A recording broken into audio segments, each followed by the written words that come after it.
Hey guys, what's going on? Russo here bringing you guys a brand new Hardcore Ironman video today. And today, we are bringing you guys episode 8, the long-awaited episode 8. Thank you guys so much for being here today. I really do appreciate it. Before I get into the video, I just want to say thank you so much for all the support that you have given me, not only on this series, but every other video I've posted on this YouTube channel. The support on Twitch, the subscribers on YouTube have been absolutely blowing up. So I just want to say a huge thank you to each and every single one of you. We almost got 60 likes. At the time I'm recording this episode, episode 8, we almost got 60 likes on the last episode of this Hardcore Ironman series. So if we can try and do it again, let's at least smash 50 likes. That would be absolutely incredible. So if you guys don't remember, last episode we were just on the cusp of getting 82 fishing, and I believe we actually got it. And what 82 fishing allowed us to do was actually go ahead and fish minnows. And as you guys can see, we are just starting the minnow fishing process. Now, I just want to go into what minnow fishing is. So for those of you guys who are unfamiliar with what minnow fishing essentially is you go in this kind of clockwise rotation. There's 8 spots within the fishing guild. It's a separate dock that's located within the fishing guild in each and every world. And you go in this clockwise rotation between those 8 spots and you catch minnows. Now, the amount of minnows that you actually catch is extremely variable. I believe you can catch anywhere from 10 to 20. I could be possibly wrong. But what you do after you catch those minnows is you trade them into the NPC that you see in the screen right now. Her name is Kylie Minnow. You trade in 40 minnows to her and you will receive 1 shark back. So this method is extremely overpowered for Ironman, Ultimate Ironman, regular Ironman, Hardcore Ironman, any sort of Ironman. It's actually really overpowered for normal accounts as well, and I'll kind of get into that in a second here. So, but yeah, so the requirements that will do this are the fishing contest quest, 82 fishing, and you also have to have the full angler outfit. So the full angler outfit is achieved through fishing trawler. As you guys can see, I do have that. I did unlock that last episode, so that's very, very good. But this method is something I've been looking forward to doing all throughout the time I've actually started over or started this Hardcore Ironman. It's something that I've been thinking about. It's something that's extremely overpowered, and we kind of set ourselves a goal. The goal that we set ourselves is 1 million minnows. So as you can see here, we are kind of going through a bunch of clips. We just hit 100,000 minnows. We are now going to hit 150,000 minnows. So eventually we will get our way up to 1 million minnows. And when we actually trade those 1 million minnows in, we will actually receive 25,000 raw shark back. Now, what am I going to do with 25,000 raw shark? That's a hell of a lot of shark. It's a hell of a lot of food to have on a Hardcore Ironman. Well, we are prepping our account to really go into combat very, very intensely. So we're going to start doing Slayer. Once we do Thieving, we're going to need food for that. So we are going to get a lot of food, a lot of sharks, and eventually get up to 89 cooking. With 89 cooking and the cooking gauntlets, and I believe cooking in Zaya, you can actually not burn the sharks at 89 cooking, which is really, really overpowered. So once we actually hit 89, we should be able to cook the 25,000 sharks, and that should actually bring us to around 94, 95 cooking. We're hoping for that. So we will need some more sharks, or we can just do the mess hall in Zaya in order to get ourselves up from 94 to 95 up to 99 cooking right there. So for those of you guys who are wondering what we are doing right now, so our main goal on the account, as most of you probably know, is we are going to get 99 fishing. Now, the reason why we are getting 99 fishing is exactly what I just mentioned. We want a lot of food for Slayer and other skills such as Thieving that we need food for. And we are Hardcore Ironman. Obviously, we have 1 life in this account, and if we die, we obviously die and we lose the account, right? So we want to make sure that we have all the food possible. We also are doing barbarian fishing, not right now, not currently, but we are doing barbarian fishing in order to get our strength level up and our agility level up. And once we get 99 fishing, we should get roughly around 70 to 75 strength and 70 to 75 agility, somewhere around that area. So we did want to decide to do minnows. Now, minnows, for those of you guys who don't know, is about 50,000 experience per hour when you actually do it around the 95 plus. If not, you get around 43, 45, 48k XP per hour. So it's actually really, really good XP wise. And it's also very beneficial for sharks. Just to give you a comparison, normal shark fishing compared to minnow fishing, you get about 110 sharks an hour doing normal shark fishing. You can get upwards of 600 sharks towards 99 fishing once you're actually around that level. So 600 sharks per hour compared to the normal shark fishing of around 110. I would say it's definitely well worth it to do minnows. And one thing we are doing when we are fishing is if we do receive easy clues in the clue bottles. Now, we could do medium clues. We could also do hard clues and potentially even elites at some point. They can be kind of like a stretch goal or something that we can work towards eventually. But every single easy clue that we actually get, we are going to be doing. And this is exactly what we are doing right now. So there was a requirement where we actually had to get our crafting level up in order to do one of our easy clue wrecks. So what we did is we went to the Land's End, I believe it's called. I believe it's on Karen, which is the Zaya Island, and we picked a bunch of flax. As you saw before, we actually had some leathers from way back in the first episode when we were actually killing cows. So when we were killing cows for our strength, attack, and defense, we actually collected those leathers, banked them, because we knew we were going to eventually need them for crafting levels sometime, some way, because obviously the end goal of the account is to max it. So we went and picked a bunch of flax, enough flax, I believe, in order for us to get up to 24 crafting. So as you can see right here, we are in Lumber's Castle, just spinning some bowstrings, and there it is,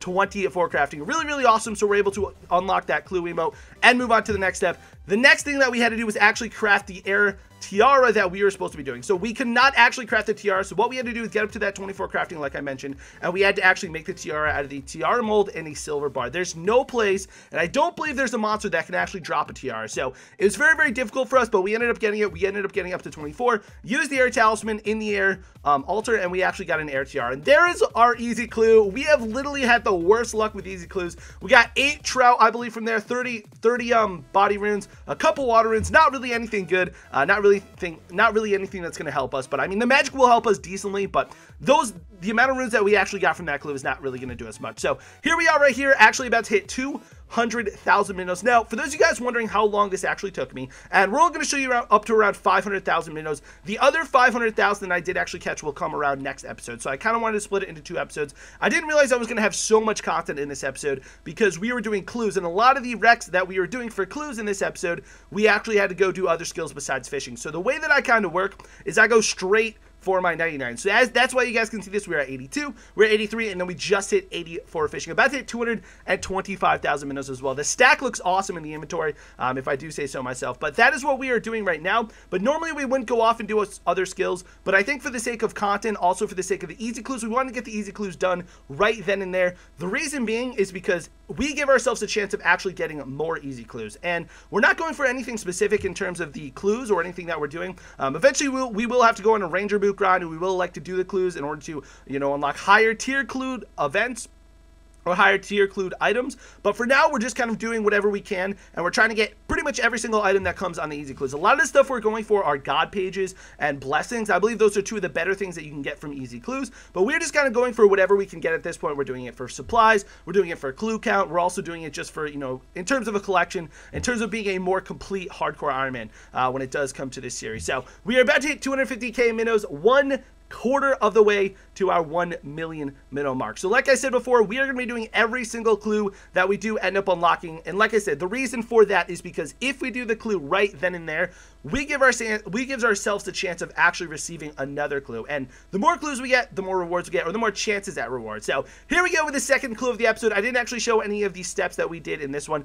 Reason for that is because I had all the requirements, I had all the armor that was needed, any of the moats, any of the spots, and we actually did unlock our first blessing. So the best thing, I believe we got the best blessing as well that we could possibly get. It does give +1 prayer bonus as far as I know. So we got the best blessing that we can get so far once we go to combat that will actually benefit us and that will actually help us out. So we are very, very close to our 500,000 minnow mark, and we are actually at 475k as you see right there in the screen. And we are also hitting 86 fishing. Now, I do want to apologize. I actually do not have a clip of 85 fishing.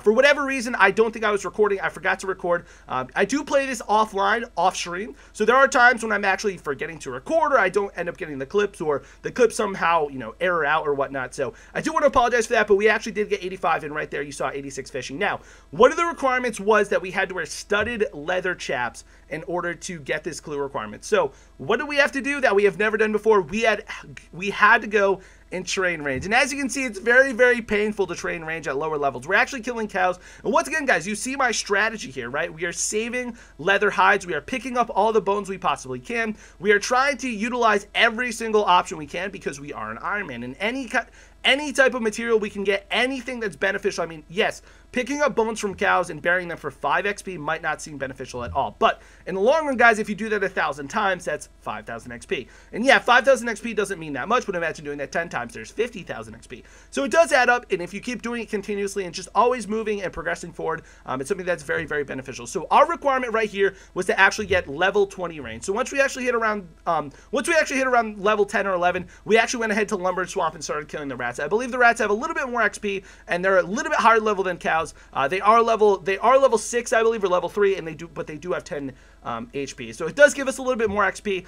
Still very, very slow. I was having a very difficult time hitting them. I was using iron arrows, and I also was using the best bow we possibly can and the best range gear I can. Unfortunately, we don't have like an amulet of accuracy or anything like that because we just don't have the magic level and the crafting level to actually create that. And it's very, very difficult for me to get that at this point based on our levels and based on what we're actually doing in this series. So very, very close right here. We just hit 17 range. That's pretty awesome. Once again, we are trying to pick up, in this case, we're not picking up the bones, but that's because we have all the leather hides in our body. But like I said before, you do want to try to pick them up. I am picking up every single iron arrow I can because I am paying this with the cash that I have from Wintertide still. So once this cash runs out, I do have to go find a different method of making money. I have no idea how I'm going to make money when it comes to this account. I know I can do agility pyramid. I know there's a lot of different things, but we need to start prepping ourselves for miscellanea. And the money we have from Wintertide currently is very, very good. But the issue is we just don't know a path forward and how we're going to make money that way. So we are completely switching gears, guys. We got 20 range, and now we are going on and showing you guys some smithing content. So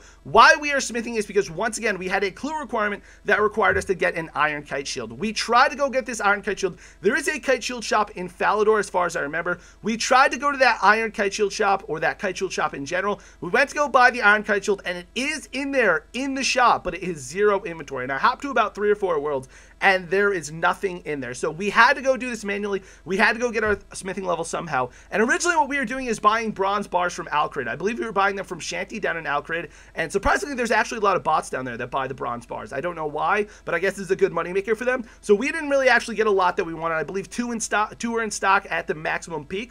So one of our viewers had a great idea. We're actually on Karamja right now. And there's the Karamja shop, which actually sells 10 bronze bars. So what we are doing is we are walking up to the Karamja shop, purchasing 10 bars, hopping worlds twice. We're purchasing another 10 bars in one of the worlds, and then we're just finishing off our inventory in the other. As you can see, we have 26 inventory slots, and we're already up to 13 smithing, which is really, really cool. So what we do here is we go to the shop, we buy all the bars we need, we hop a couple worlds, we come to this anvil, which is literally just a little bit of southeast of that Karamja shop. We go back to the Karamja shop, we sell our items back to make a little bit of money back, and then we buy more bronze bars. So it's kind of a rinse and repeat cycle. And then everybody was like, wait a second, you should just go do Night Sword. So what do we do? We went ahead and we did the Night Sword quest, gaining us 12,725 smithing XP. And this actually brought us all the way up to 31 smithing, and this allowed us to actually create the kite shield. So what we did there is we are actually now going back to crafting, and the reason for it is now we have another clue step that actually requires us to wear a cowl. Now, for those of you guys who don't know, I was not informed of this either. At 35 quest points, you actually have access to the Champions Guild. In the Champions Guild on the second floor, there's an NPC that actually sells a cowl. I was unaware of this. So what I was doing is taking the leftover gems that we had from Wintertide, and I was actually crafting them. So as you can see, we are doing sapphires right now. We're just running them completely out. These will be coming very, very handy. We'll be able to make rings of recoil and other sorts of jewelry that will be very, very beneficial for us later on in the series. So we just ended up hitting 30 crafting, which will allow us now to actually craft up some emeralds, and we are just about to hit 31 crafting right here. So I believe we had to get up to 38 crafting in order to craft the cowl. But my stream was telling me that there is actually the NPC that sells it in Champions Guild. And I actually had 30 quest points, as you guys saw when I completed Night Sword. So what is a quest, guys, that is very, very simple to do and has 5 quest points? Romeo and Juliet. So what did we go and do? We went and completed Romeo and Juliet, got us our 5 quest points. It's a very simple quest as well. And we ended up going to the Champions Guild, getting the cowl, and finally getting our casket. Thank God. And we're going to open it up right here. And once again, shitty rewards from our clue. We got runes, we got some more runes. Clearly the game is telling us they want us to do some magic XP, but our easy clue rewards have not been very good. Like I mentioned before, we did get the blessing, and there's another easy clue as well, so we're going to go ahead and do this one. This one was much, much easier than the rest. We had to actually get none of the requirements. We ran through it very, very easily and quickly, and we are opening this up on Entrana. Now, I want to touch on this very quickly. We did end up getting the Ceridome in page 2, but if you actually open your clues up on Entrana, you have 0 chance of getting any armor. So that actually gives you a bonus chance to get a blessing or a page or something other than, you know, a piece of armor. You literally cannot open up a piece of armor on Entrana. And there we go with a 5 500,000 minnows. We are halfway there to our goal. So currently we have 12,500 sharks if we were to trade in those 500,000 minnows. So that is going to do it for the end of this episode. I hope each and every one of you guys enjoyed it. Thank you guys so much for watching. Thank you so much for sticking it out with me. I know this episode is quite long. It's a little over 14 minutes, but there is the end stats. 86 fishing, as you saw. We are still rocking that 99 fire making. We actually ended up getting up to 33 crafting and 31 smithing as well. So thank you guys all so much for watching. I really do appreciate it, and we'll see you next episode.